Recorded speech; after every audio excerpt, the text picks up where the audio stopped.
포괄적으로 도파민의 활성이라는 면에서는 오히려 취미 활동이 좀 더 다양한 요소를 갖추고 있는 거죠. 그래서 제가 취미 활동이 중요하다고 말씀을 드렸는데, 지난번 영상에서 혹시 기억을 하실지 모르겠지만 취미 활동에서 가장 좋은 것은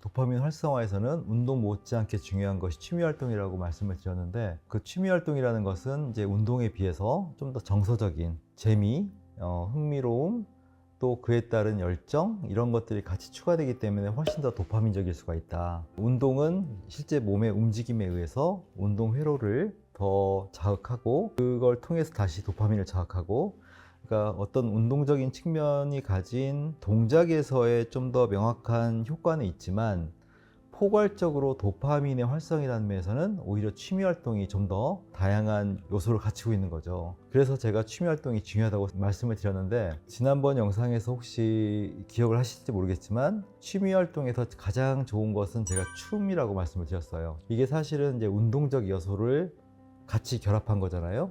흥미로움과 열정과 동작, 이것이 같이 이제 조합이 된 것이 춤인데, 저희 환자분들께서 이제 좀 더 여성분들이 많죠. 5, 60대 여성분들은 센터에 나가서 학원에 가서 라인 댄스를 한다, 어떤 식의 무슨 댄스를 배운다, 이렇게 자연스럽게 되는데, 남자분들 또 좀 연세가 많으신 분들은 그게 쉽지가 않잖아요. 그러면서 제가 생각을 해보니까, 우리 전통 무용 있잖아요. 우리 전통 무용이 가진 동작들, 그 다음에 거기에서의 같이 동반되는 국악들, 이런 것들이 굉장히 도파민적이구나 라는 거를 이제 알게 되었어요. 그러니까 예전에는 제가 국악이라고 하면은, 전에도 제가 장구 말씀드렸고, 징이나 장구 같은 타악기를 이렇게 탁탁 칠 때 그때 이 손의 움직임, 어깨의 들썩임, 이런 것들이 도파민적이다. 게다가 그 타악기를 쳤을 때의 울림, 순간적인 비트에 의한 쾌감, 이런 것들이 종합적으로 도파민적이다 라고 해서, 제가 장구나 이런 거에 대해서, 또 드럼, 이런 것들을 제가 말씀을 드렸는데, 춤에 대해서도 전통 무용이 가진 그런 요소들이 상당히 도파민적인 게 많구나라는 것을 알게 되었습니다. 그래서 그거에 대해서 좀 더 말씀을 드리면 어떨까 싶습니다. 한국의 전통 무용이 단순히 율동, 리듬, 그 다음에 움직임, 이런 것을 제가 처음에 이렇게 현대적인 그런 댄스만으로 생각했던 것은 비트, 리드미컬한 움직임, 좌우 불균형 완화, 이런 쪽으로만 생각을 했는데, 제가 최근에 말씀드린 이런 그 도파민에 대해서 좀 더 섬세하게 들여다보자. 그랬을 때 그 도파민이라는 것은 이 생활 속에서 내가 증진시킬 수도 있고 또 아껴 쓸 수도 있다, 이런 말씀을 드렸잖아요. 섬세한 그런 도파민 관리적인 요소가 현대적인 댄스보다 한국 전통 무용에 더 포괄적으로 녹아있다라는 거죠. 제가 운동에 대해서도 뛰는 거나 보폭 높게 걷는 것도 중요하지만, 실제 섬세하게 도파민을 느끼고 활성화시키는 그런 부분에서는 천천히 걷는 것이 더 중요하다고 말씀을 드렸잖아요. 슬로우 모션으로. 그래서 태극권도 제가 그런 면에서 도움이 된다고 했어요. 이 부분이 저는 굉장히 핵심이라고 생각하는데, 도파민이라는 거, 그 다음에 내 몸의 감각이라는 것이 느껴져야 합니다. 도파민이 파킨슨 환자들은 건강한 사람들에 비해서 떨어져 있잖아요.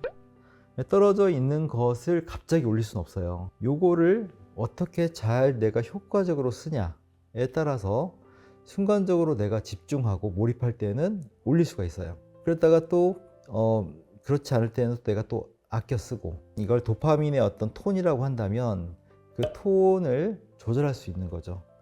여기에서 상당한 실질적인 어떤 핵심이 나옵니다. 24시간 내가 도파민이 항상 이렇게 넉넉하고 그럴 필요가 없는 거예요. 그러니까 그건 건강한 사람이든 파킨슨 환자도 마찬가지입니다. 낮과 밤이 그런 거죠. 하지만 낮 중에서도 일을 할 때도 그런 겁니다. 집중해서 내가 일을 할 수 있는 시간은 한정돼 있다고 하잖아요. 그러니까 집중해서 하고 릴렉스 해주고, 이렇게 해주는 것이 일의 효율도 중요한데, 파킨슨 환자는 더하죠. 왜냐하면 도파민이 부족하니까. 부족한 도파민을 내가 필요할 때 집중해서 끌어올려서 내가 의도한 시점에 의도한 행동을 하기 위해서 도파민을 끌어올리는 능력, 이것이 또 다른 차원의 도파민 조절 능력이란 거죠. 근데 그렇게 하기 위해서는 평상시에 이완 상태가 되고 평상시에 도파민을 내가 소모되지 않게 만들어서 축적을 시켜야만 다시 또 그거를 집중을 통해서 내가 필요할 때 쓰는 거예요. 그러니까 이런 식의 어떤 리드미컬하게 부족한 도파민이지만 이거를 뭐 약을 먹어서 막 끌어올리는 것보다도 있는 상태에서 자연스럽게 나의 어떤 자연스러운 도파민의 어떤 레벨을 가지고서 잘 활용하는 거죠.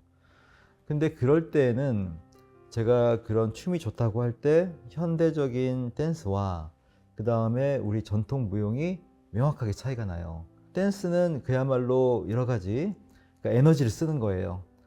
그래서 에너지를 쓰니까 도파민을 일정 부분 사실은 이제 그 리듬이랄지 거기에 따른 재미랄지 리드미컬한 동작이랄지 이런 것들은 다 도파민을 자극하는 거고 도파민을 활성화시키는 거지만 동시에 도파민을 소모하기도 해요. 그렇기 때문에 아무리 재밌고 즐거운 댄스를 하더라도 오래 하면 힘든 거예요.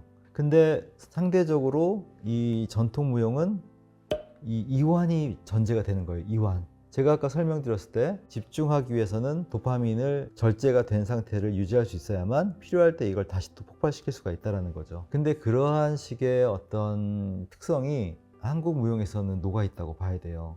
그래서 저도 사실은 한국 무용에 대해서 관심이 많은 건 아니었는데 이런저런 생각을 하면서 또 그쪽에 대한 좀 관심을 가지고 보면서 또 환자분들의 그런 어떤 피드백을 통해서 느낀 것은 춤사위라고 하죠. 근데 이게 태극권은 그냥 이런 식으로만 가는데 우리 전통 무용은 들썩임이 있다고 이렇게 탁 이런 식으로 탁 이런 식으로 이게 이제 굉장히 도파민적인 거예요. 이완, 도파민 활성, 이완 뭐 이런 식으로 이런 것들이 좀 더 극단적으로 된 것은 뭐 장구춤 같은 거 그러니까 장구를 딱 하고 이렇게 막 하다가 탁 치잖아요. 또는 부채춤 부채를 이렇게 하다가 갑자기 촥 피잖아요. 네. 그러니까 뭔가 이렇게 자연스럽게 이완 상태에서 응축했다가 순간적으로 탁 펼치는 거죠. 이런 것들이 상당히 제가 말씀드린 도파민 관리에 필요한 요소들을 골고루 갖추고 있다. 이렇게 제가 설명드릴 수 있을 것 같습니다. 그럼 이제 서서 하는 게 힘드신 분들도 있을 것 같은데 그럼 먼저 시작 전에 앉아서만 전통 무용을 쳐도 되는 걸까요? 그렇죠. 물론 우리가 하체가 더 중요하다고 말씀드렸죠. 그래서 궁극적으로는 서서 다리도 이렇게 적절하게 이렇게 리듬을 타면서 하는 것이 가장 좋을 텐데 일단은 부위를 가리지 않고 설명드린 슬로우 모션 플러스 거기다 임팩트 있는 이런 거는 특정 부위가 중요한 게 아니고 뇌를 자극하는 거라서 그냥 한 손만 해도 돼요. 한 손만 해도. 근데 이제 더 하면 더 좋겠죠. 그러니까 앉아서 해도 일단 시작할 때는 괜찮습니다. 그러면 몇 시간 정도 춤을 추는 게 좋을까요? 기본적으로 우리가 원칙이 있는데요.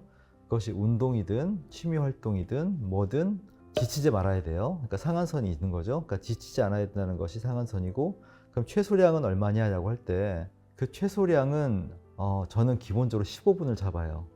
15분이라는 것이 뇌를 자극하는데 필요한 최소 시간이라고 보거든요. 그래서 가능한 한 15분을 넘겨라 이렇게 말씀을 드리는데 그 15분도 힘들면은 15분 전에 지치거나 15분 전에 지루해지면 굳이 그것도 할 필요가 없겠죠.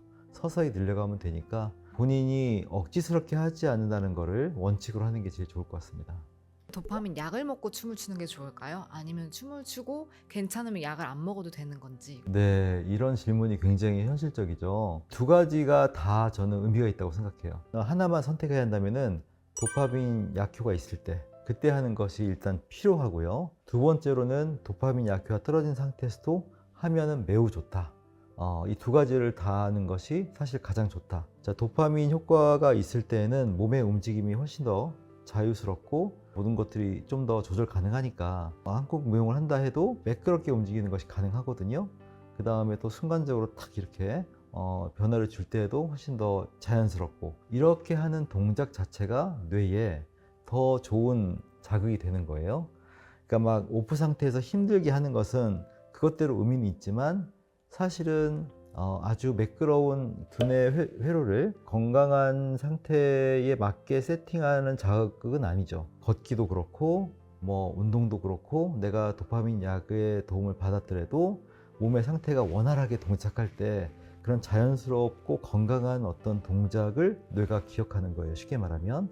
그런 의미에서는 약효가 있을 때 하는 게 좋고, 약효가 없을 때는 그만큼 내가 더 집중을 해야 돼요. 그러니까 집중을 하는 것 자체가 굉장히 도움이 됩니다. 힘든 상태에서 도파민 레벨이 낮은 상태에서 내가 나를 컨트롤할 능력이 되게 또 중요해요. 도파민과 도파민 대사 관련한 그런 회로들, 신경망들, 그 다음에 그거를 받아서 운동하는 운동회로 신경망들, 이런 것들의 어떤 상한선을 만들어준 거는 약효가 있을 때, 하한선을 만들어준 거는 약효가 없을 때, 이렇게 생각하면 좋을 것 같아요. 다 올라가면 좋잖아요, 그렇죠?